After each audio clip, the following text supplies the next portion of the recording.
বাঁকুড়ার ঘটনার দিকে নজর রাখবো। বাঁকুড়ার শালতোরায় বিস্ফোরণে নিহত এক বাইকে থাকা বিস্ফোরক থেকেই দুর্ঘটনা বলে প্রাথমিক অনুমান। বিস্ফোরণে নিহত বাইক আরোহী শালতোরার লাপাহাড়িতে বাইকে যাওয়ার সময় বিস্ফোরণ।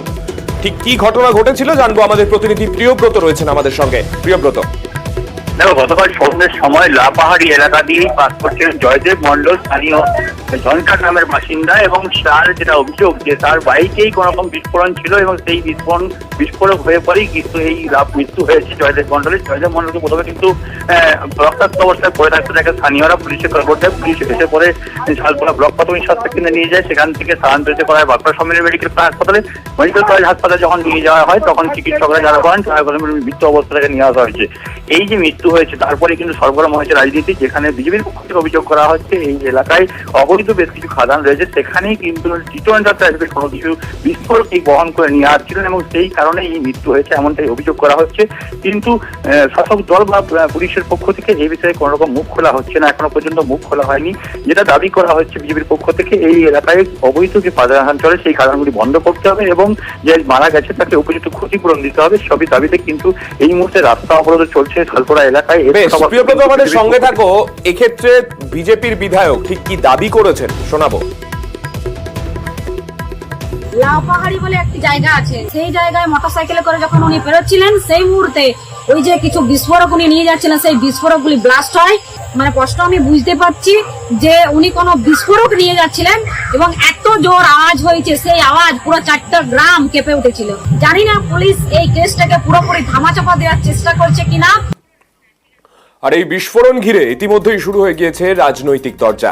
এক্স স্যান্ডেলে এনআইএ তদন্তের সুপারিশ করলেন শুভেন্দু অধিকারী। বিরোধী দলনেতা এক্স স্যান্ডেলে এনআইএ তদন্তের দাবি করলেন এই বিস্ফোরণের ঘটনায়।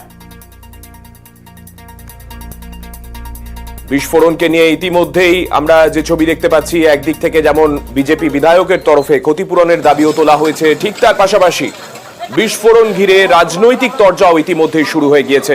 এক্স স্যান্ডেলে এনআইএ তদন্তের সুপারিশ করলেন বিরোধী দলনেতা শুভেন্দু অধিকারী। আমাদের সঙ্গে রয়েছেন তৃণমূল মুখপাত্র কুণাল ঘোষ। আমি কুণাল বাবুর কাছে যাব। কুণাল বাবু, এক্ষেত্রে আমরা দেখছি বিরোধী দলনেতা তিনি সরাসরি এনআইএ তদন্তের সুপারিশ করছেন, কি বলবেন? দেখুন, বিরোধী দলনেতা তিনি তো বিরোধী রাজনীতি করেন, আর বিজেপি নেতাদের তো অভ্যাস হচ্ছে কথায় কথায় সিবিআই, ইডি, এনআইএ এই কেন্দ্রীয় এজেন্সিগুলো তাদের দিয়ে তদন্ত করানো, যাতে সেটা প্রভাবিত করা যায়। তো ফলে কি হয়েছে সেখানে পুলিশ যাচ্ছে, পুলিশ দেখছে, কি হয়েছে আমরা তাও জানি না।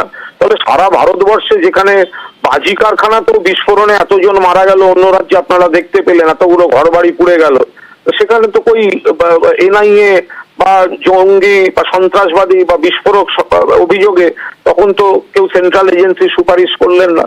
ফলে একটা ঘটনা ঘটেছে, ঘটনাটা পুলিশ দেখুক কি হয়েছে না হয়েছে, তার আগেই উনি পদাধিকার বলে বিরোধী দলনেতা, ফলে বিরোধিতা করাটা তো ওনার ডিউটির মধ্যে পড়ে। এখন বিরোধিতা করতে গিয়ে ওই যেহেতু উনি বিজেপিতে আছেন আর সেন্ট্রাল গভর্নমেন্ট বিজেপির, সবই সেন্ট্রাল, তো ওনাদের হাতে, সিবিআই এর হাতে তো আরজিকর মামলা এতদিন ধরে রয়েছে।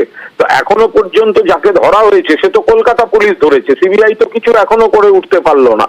তো সুতরাং সেন্ট্রাল এজেন্সি মানেই তারা ন্যায় বিচার করবে, দ্রুত বিচার করবে, ঠিক বিচার করবে, এগুলো তো ভাবা ঠিক না। আমি আবার বলছি, উনি পদাধিকার বলে বিরোধী দলনেতা, ফলে বিরোধিতা করাটা এটা ওনার খুব স্বাভাবিক ব্যাপার। উনি ওনার কাজ উনি করেছেন, এবার তার যুক্তি বাস্তবসম্মত বিষয় কিনা সাধারণ মানুষ খোলা মনে বিচার করবেন। একেবারেই ধন্যবাদ কুণাল দা।